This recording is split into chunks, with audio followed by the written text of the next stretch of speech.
44 minutes after the hour, American Hugh Hewitt, joined now by United States Senator Orrin Hatch from the great state of Utah. Senator, I was just playing excerpts of Mitt Romney's speech at the University of Michigan today on Obamacare and how Massachusetts care differentiates from that. Do you think that Mitt Romney can overcome this Obamacare Massachusetts care charge? Oh, yeah, I do. You know, there's no doubt the states could do the approach, but my personal hope was that he would pretty well disassociate himself with that and admit that it's not the best way to go. But, you know, the states can do an individual mandate, but the federal government can't. He made a pretty vigorous defense of the need to get people covered in Massachusetts and of federalism generally. Do you think that resonates with Tea Party voters? No, but that is true of Massachusetts. Massachusetts is a very liberal state. You know, they weren't going to do anything less. It could have been a much worse program than that turned out to be. But I would have, I personally believe that it's not going to work. It's more expensive, more costly. But keep in mind, Mitt Romney had a state legislature was 85% opposed to everything he did. So there's part of that in there, too. So it's not as simple as people might think. Now, in terms of what you guys are going to do in the Senate and the Congress, I know John Kyle was at the White House yesterday. He's an old pal of yours. Are the Senate Republicans going to stand firm on serious cuts?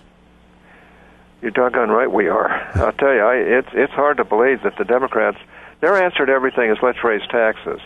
And I guarantee you raise any taxes, they'll spend every dime of it.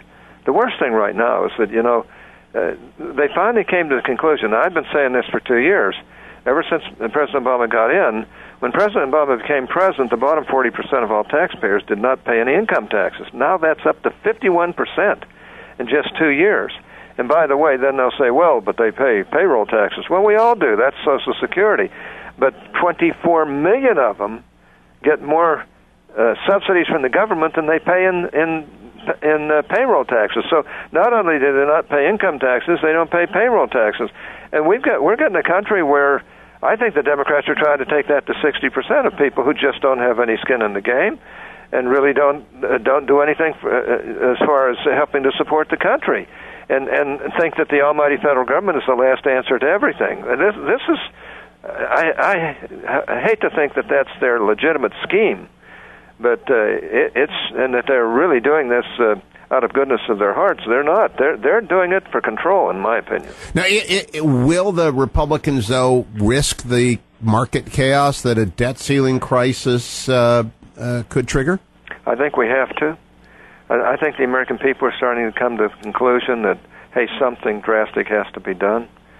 I'm not going to vote for that debt ceiling liftoff. But I've got to tell you, with Democrats controlling the Senate and the President controlling the White House, it's very difficult to get anything done, and they are brazen, and they personally believe that their friends in the liberal media, which is the bulk of the media in this country, are going to back them, not Republicans, and that we'll have a situation like when the government was shut down during the Newt Gingrich years, even though it was Democrats who basically shut it down, but Republicans got the blame for it. Now, one of the things that Romney began his speech today blasting Orrin Hatch was the NLRB's attack on Boeing's decision to open a Dreamliner plant in South Carolina, and I applauded him doing that. Your assessment of what the NLRB and Team Obama is up to there, and can it be stopped? One of the great things about Romney is that Romney is a very, very smart businessman. Out there in Utah, when we were in real trouble on the 2002 Olympics, there was fraud, there was waste, there was mismanagement, some people thought criminal activity. We brought him in, he straightened that out almost overnight, and we wound up with a $100 million surplus. This guy really knows what he's doing, and that's one reason why I support him. But when it comes to this Boeing matter, here's an acting general counsel to the NLRB, and this man just of his own accord, because they can't get the card check bill through, they're going to do by regulation what they could never get through the Congress of the United States. And the most important factor about them, and keep in mind, they knew since 2009 that Boeing was going to build this plant in a right-to-work state. And they didn't do a thing until 2 months before the plant was to be fully under operation. In other words, it's supposed to be under operation this July. And after the company had spent somewhere between $1 and $2 billion building it, and the most important factor is that the work in South Carolina is new work, which Boeing was not obligated to perform in the state of Washington under its collective bargaining agreement. Boeing simply decided, for sound business reasons, to open a facility to perform new work in a business-friendly state. Now, that's something businesses do all the time. It's something they should be able to do all the time. And this is outrageous, what is going on at the National Labor Relations Board. It shows what you get when you get a president. You get bad judges. In the case of Democrats, you're going to get bad judges that are partisan, that'll go basically the union and liberal way. And in this particular case, you get the National Labor Relations Board stacked where they can cost these businesses millions, hundreds of millions of dollars. Now, not a single job, union or non-union, was lost in the state of Washington as a result of Boeing's decision. In fact, over 2,000 new jobs were created during this period in Puget Sound since the company's announcement to begin new work at this new facility. Now, this is not to mention South Carolina, where hundreds of new jobs were created.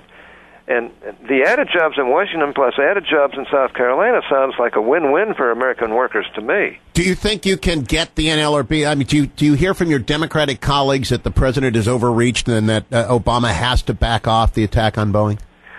I think they're blatant. I think they figure they can do anything they want to and they're doing anything they want to up to these next 2 years, figuring that they'll get away with it. And even though they know it's wrong, it'll help them shore up their liberal base all over the country. Wow. And the executive order on the Disclose Act, do you expect that to issue as well, Senator Hatch? 30 seconds. Well, that's what they want to do. They want to intimidate all of the corporations in this country and other businesses from giving money that might help the Republicans. And they know it's unconstitutional what they're doing. They know it's wrong, but they're going to go do it anyway because it's political time to them. And frankly, it's been political time from day one with this president. They play politics very, very tough. They play it well, and they don't give a damn about what's right and what's wrong. Senator Orrin Hatch of the great state of Utah. Thank you, Senator. I appreciate you taking the time. I'll be right back. America, don't go anywhere. You're listening to The Hugh Hewitt Show.